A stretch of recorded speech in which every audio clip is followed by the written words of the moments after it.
Subscribe कीजिए हमारे channel Sonipat 24 को। सबसे पहले लेटेस्ट खबरें देखने के लिए बेल आइकन को दबाइए।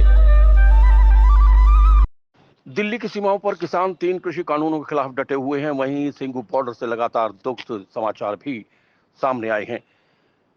एक युवा किसान ने सिंघू बॉर्डर पर दम तोड़ दिया। बताया जा रहा है कि युवा किसान हरिंदर सिंह करनाल के असंध का रहने वाला था और हृदयाघात की वजह से उसकी मौत हुई है।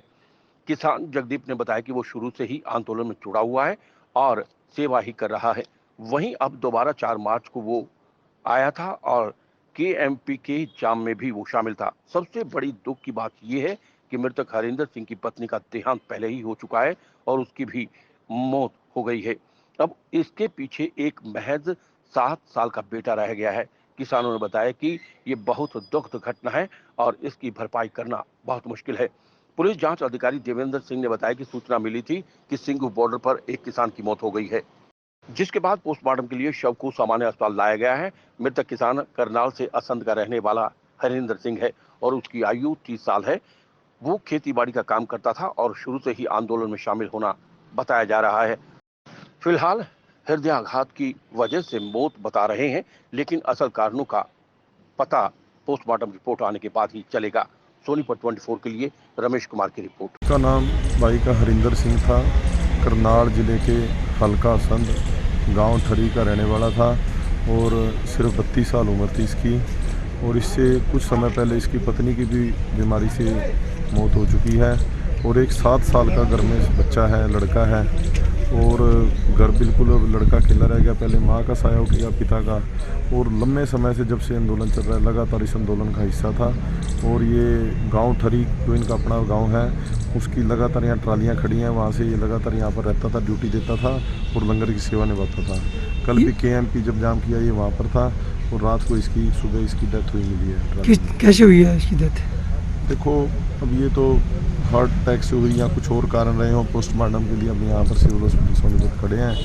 और रात को ये सोया है बिल्कुल सही। सारी रात को 2 बार उठा भी है। साथ के और भी 4 साथी साथ में सो रहे थे ट्राली में, पर जब सुबह उठाया गया तो उठा नहीं। उसके बाद डॉक्टर को बुलाया गया, उन्होंने इनको मृत घोषित कर दिया। और बहुत बड़ी भाई की शहादत है। ये आंदोलन में कब आया था? ये आंदोलन का लगातार हिस्सा है। ये पहले भी 10 दिन की ड्यूटी दे के गया। अब 3 तारीख को 4 दिन पहले भी इसी दोबारा से फिर आ गया था यहाँ पर। और रोडियो ड्राइव मॉल के सामने इनके गांव की ट्रालियाँ थी, जहाँ पर ये रहता था। वहीं पर एक लंगर चलता है, वहीं पर ये सेवा करता था। सर काम क्या करता था ये गाँव में? काम इन पे 3-4 एकड़ ज़मीन है, 2 भाई हैं और बहुत ही गरीब परिवार से है। और अपनी खेती कुत्ती का इनका जो धंधा था। और दूसरा भाई भी 2 भाई हैं और छोटे से किसान है।